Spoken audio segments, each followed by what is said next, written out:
Nagalit ka ba? No. No? Ako nagalit ako sa'yo. Pero you cried? Siyempre. Ilang beses yung nangyari yun. Dude, I'm sweating. Oh, I'm heating up. No, it's fine. Oh my god. You're doing great. So, binla ka niya. Ako din. Appear tayo. Be part of my journey. Are you ready? No. Ako din eh. First question. Why did we break up? You should have told me the questions before.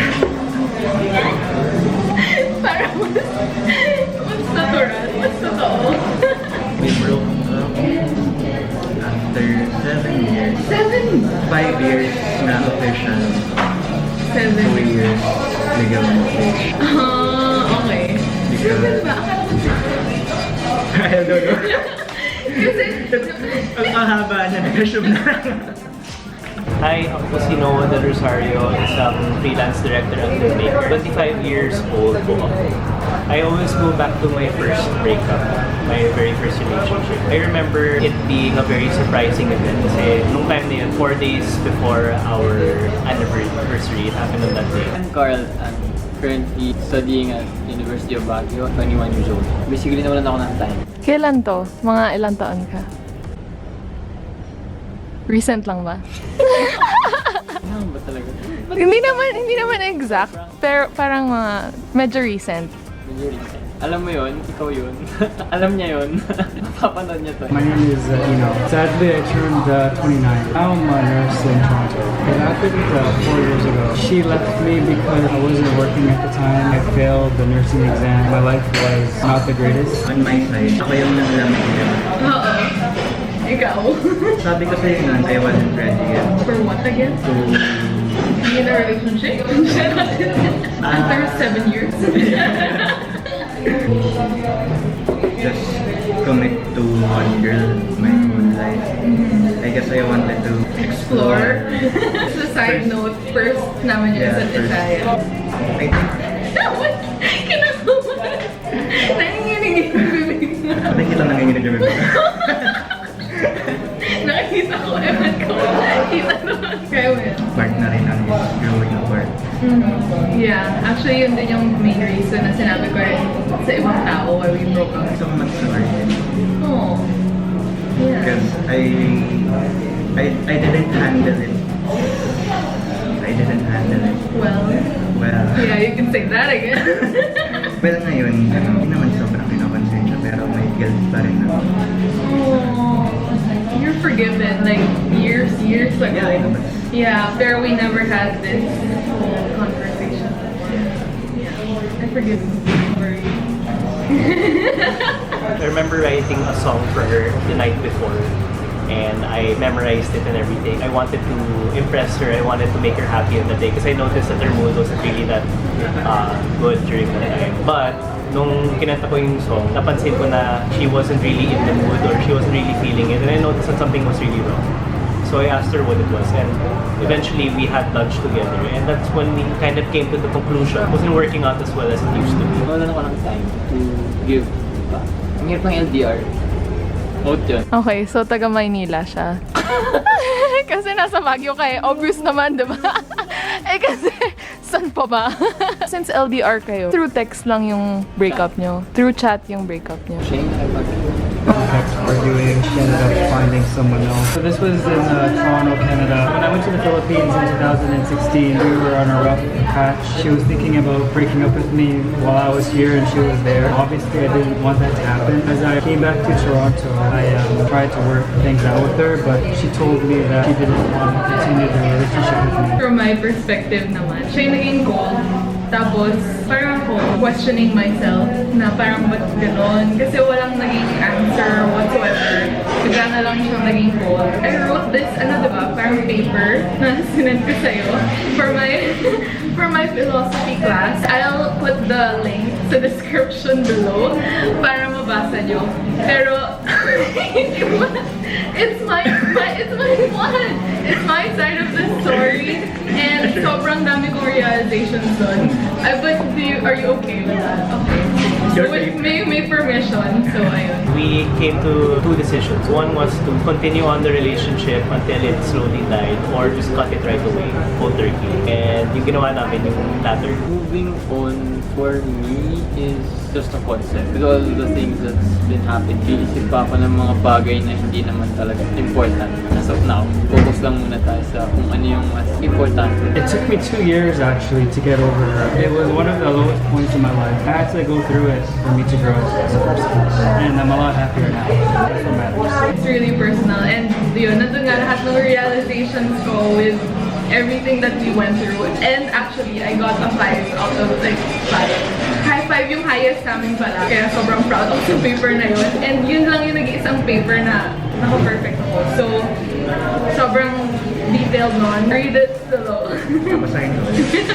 Ako, binasa ko kanina para ma-remind ako kung ano yung sinulat ko before. Kasi ilang years na ba yun? Like 4 years ago ko nang sinulat ata yun. So ayun, to refresh myself before doing this. Ako may refresher ako habang hinihintay kita kasi for some reason yung gustong patugtugin ng cafe na to ng mga is kanina, yung ba ang winner? So naalala ko. Okay. Tapos ang sinunod nila doon, 1,000 years sa debut mo. Oh my God! So parang ako, okay. Refresh. Super Swiftie fan, so yeah. I remember nag-suot ako ng parang outfit noon for school. Kaya sulat pa kita doon. Sa t-shirt, yung sinulat ko sa paper, I tried everything na parang I tried reaching out to you, tas wala. I tried being angry at you, didn't work. And then third, I tried just letting you be. And then hopefully, eventually, na you'll realize na you were doing something wrong. But then, wala pa rin. So, I knew I tried everything. And, ayun. Pero we sort of did talk. Pero parang hindi naging sobrang, Yeah. super closure talaga. Hindi siya ganun eh. We noticed that parang nawala na yung fire. Hindi pa siya yun at hindi ako yung para sa akin. I was very heartbroken because I gave her everything, more than I usually do. I feel like she didn't get back as much. Yeah, it was tough, but I'm a lot better now. Next question. In connection to you being cold, ba't di mo na lang sinabi? Alam ko mali ito, pero I knew if I said it that it would lead to a breakup. And part of me, iniisip ko na I made all these promises to you na tayo talaga.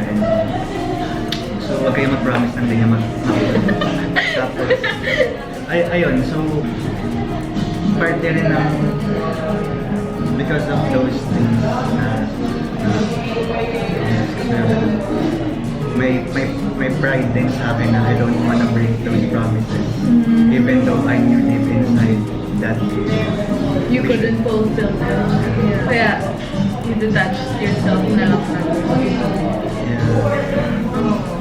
Sabi mo sa akin nun, kasi natakot ka, hindi mo kayang sabihin. Yes. Immature rin ako nun kasi hindi ako naka-master up ng strength. Yeah, well, we were, how old were we nung 13? Nung nagkakilala. Tapos, I think 18 ako nun. Ikaw, 19. Sobrang puppy-love natin, grabe. Yeah, that's the best way to describe it. Yeah, sobra. As in, yeah. I remember feeling very shocked. As in talagang hindi ko in-expect na mangyari yun. Alam ko mag-date na kami ganun. Tapos when I showed the song, it would make things better. But, it kind of just transitioned into the end of everything. So, ayun. Yung tinatawag nila na you can't stay friends with your ex. Well, good, bad terms. Nagalit ka ba? Sa akin? No. Ako nagalit ako sa Yeah, akin. Ayun yung inside na I was the one in the wrong. So, wala talaga ako reason para mangyari sa'yo. Sir, what did you feel? Really good. Pero grabe, sobrang tagal natin like yung official break. Parang 2 years ba? 1 year? Official. I don't know, I'm not, I don't know if we even had one. Kasi parang naging cold ka. Tapos parang a year after ka or something.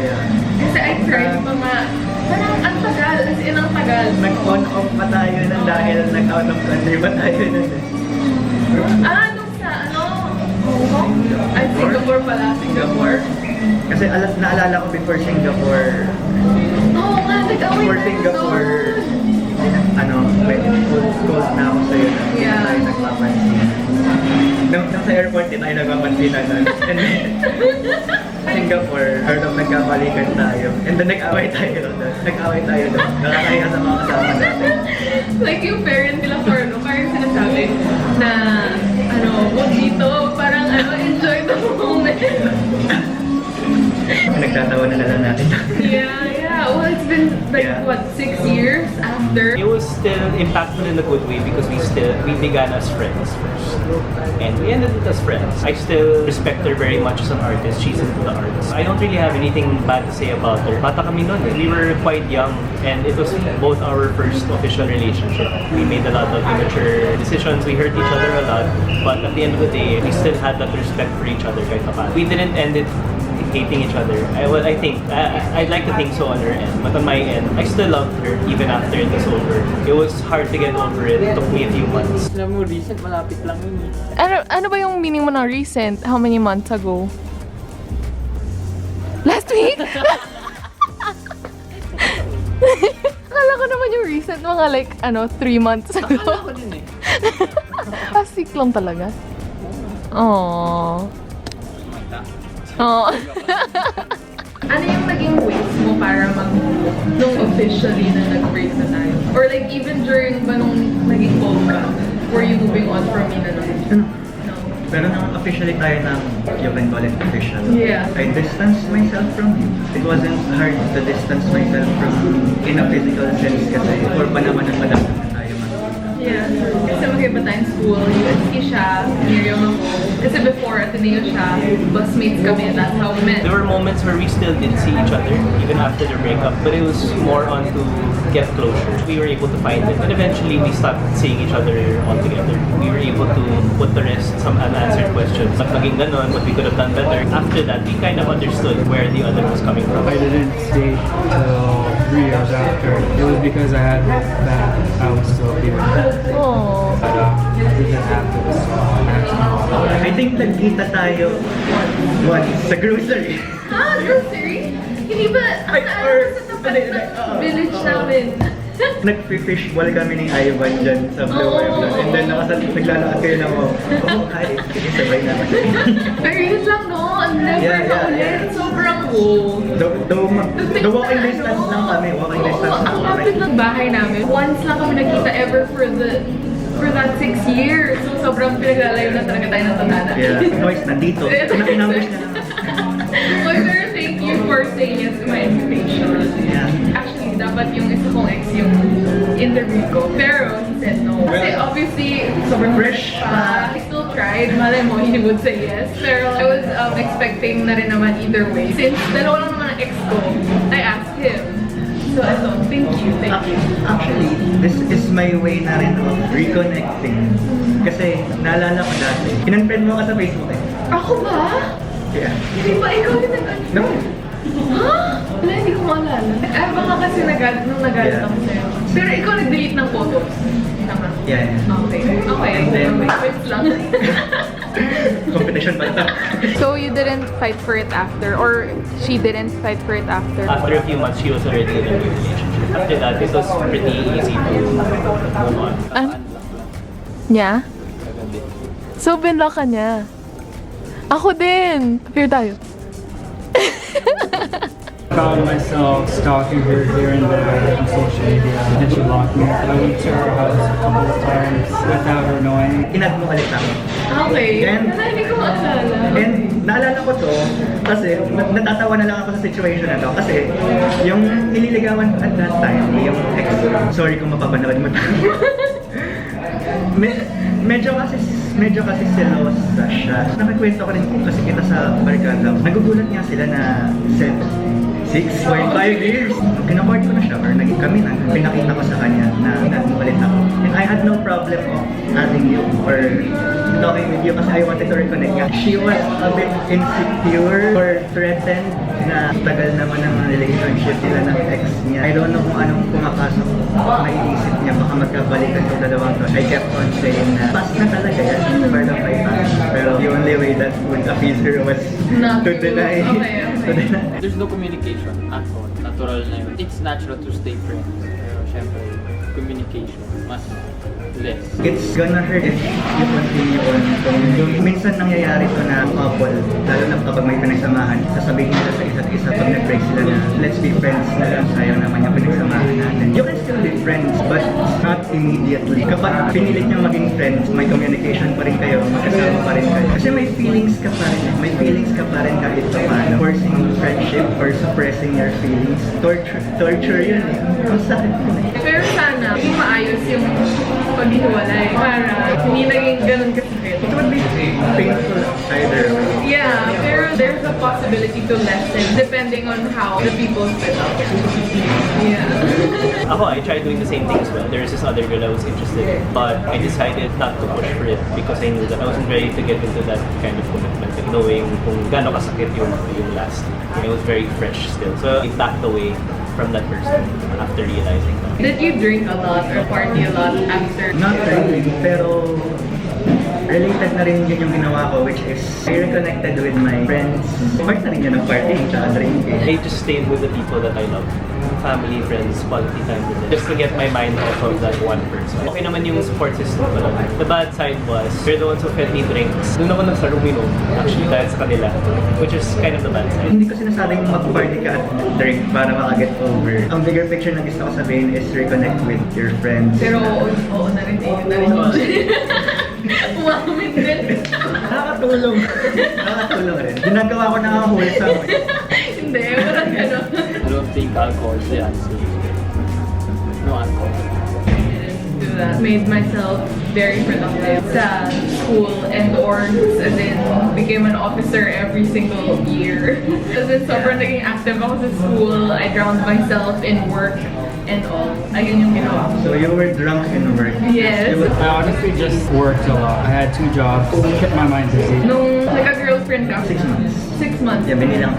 She was your classmate, right? Yes. Ako kasi, 3 years after pa, and then sobrang self-love. All out na for me yung ginawa ko. I just went into a relationship nung alam kong super ready na ako. Actually, yun yung uso ngayon, self-love. Yeah. So way ahead ka na sa curve. Trendsetter. Ngayon pala nag-uso yan eh. Dati parang hindi pa lang yun yung tawag. Hashtag self-love. I stayed single for a long time afterwards, actually. Just so I could kind of realize things. I try to be friends with their friends, so then my name would be brought up in conversations whenever they meet up. I try to keep my name relevant, but it is what it is. I'm over it. Naniniwala ko ba dun sa sinasabi nila na for women, when they move on, they're sad first, tapos they become happier. Tapos for men, happier first, after nun, magiging sad na sila. Parang ganun. No? If genuine talaga yung love that you shared with one another, pareho kayong, once you accept it, once both of you accept it, at your own time, kasi iba naman tayo ng pace sa pag-move on, so eventually become happy. Ang napansin ko kasi, once you find a greater love, you will get over that person. It doesn't have to be another person. In your case, masasabi ko naka-get over ka because nagkaroon ka ng greater love for yourself. Then, greater love mo is for God, yung religious ka. Greater love mo sa ibang friends mo. Interesting. How long were you together? 3 years. Took quite a bit out of my life. What we see in media, in movies and all that, like usually men, after breakup, they would like go all out party and all that. Is that true for most men? Kasi for women naman, okay, I don't want to generalize, pero I think true yun, say, for me na lang kunyari, na after namin ipagluksa yung relasyong namatay, I knew I was able to do everything I could to save the relationship, pero it didn't work. So alam kong yun na yung 100% coming from my end. After ko nga ipagluksa, mas naging masaya na ako, mas naging madali for me to let go of what we had. Hindi ko talaga masasabi siya in general. Yeah. Siguro nakikita mo sa movies or nakikita natin generally, society siguro. Kaya nasasabi niyang masaya yung mga lalaki kapag nag-break. Is siguro in general, ang nagiging outlet nila is yung party, games, I guess, sports. Eh, masasaya yung mga activities na yun in general. So yun yung dating sa inyo. Pero hindi niyo alam pagdating dun sa bahay. Pag nakahiga yun, nag-stare lang yan sa kawalan. Ang sakit rin para sa kanila. in my experience, my personal experience, yun. Pero you cried. Siyempre. Ilang beses yung nangyari yun. Sa gabi ng mismong breakup na yun, na parang na-meet ko yung mga friends ko, tapos nag-passing kami tatlo. We are in a gathering, and funny thing is, for all the Ben and Ben fans out there, dati Benjamin Sang sila, since dalawa lang sila. So they were in our event and they played the song. Nakalimutan ko kung ano yung pangalan ng kanta, pero dahil doon, naiyak ako. As in, a lot. I cried a lot. And there were two friends beside me who were there for me, who comforted me. I never forgot that. Parang nagtago ako, tapos doon ako umiyak. Aww. Did you cry? No. Honest answer. Walang ano. Extra. Actually, yung lesson dun is yung portrayal din sa media. The reason why I'm doing this is because not a lot of men are able to tell about these things. Yeah, so that's why I'm trying to also figure it out and hopefully shed some light for other people too, since usually like it's women's, you know, side that's always shown in media and all that. Sobrang iba rin from what happens in real life. And actually, kasi I interviewed other people din about this. And actually, more of what they said, parang kung ano din yung pinagdadaanan ng babae. Na, kasi I grew up, like, you know, all women, since all girls school, so mas talagang from women's perspective lang yung mas alam ko. Kaya actually, nagulat din ako when I interviewed guys, like, 4 of you. Halos pare-pareho din yung sinabi, and sobrang similar din sa experiences chances of babae. So parang ako, One thing that also helped was just realizing that that person still needed to grow. Sabi niya sa akin na she still has a lot to learn about herself, and I realized it was safe for her. Knowing that she was doing that on her side also kind of made me feel okay. Focus muna tayo. Sa sarili. One thing only. School, tsaka na yun. Dadating at dadating din. Eventually you get tired of the feeling of hoping and you realize that it's not worth it. Now that I look back at it, I feel kind of stupid that I waited that long, but I'm a lot better now. That's good for you. Yeah. Sure. I'm controlling myself. Okay. Say too many. I don't want to. Okay. ni-regret mo ba na pinakawalan mo?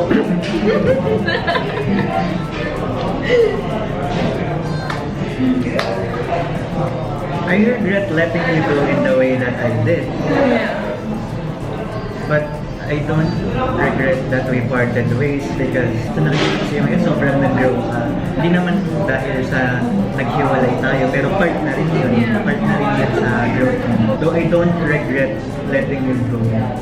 At the same time, I don't regret having a relationship with you kasi ang daming lessons kong natutunan sa relationship For 6.5 years ba naman yan?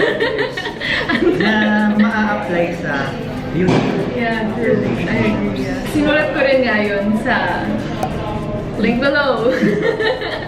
Nandun lahat, as in ang dami realizations. So read that. Yeah. Can I last question? Yeah. How was it? That's our first go. Yeah. Yeah. Pero sinabi naman kita about moving on naman. So, Hindi ko na-expect na lahat ng questions tungkol sa atin.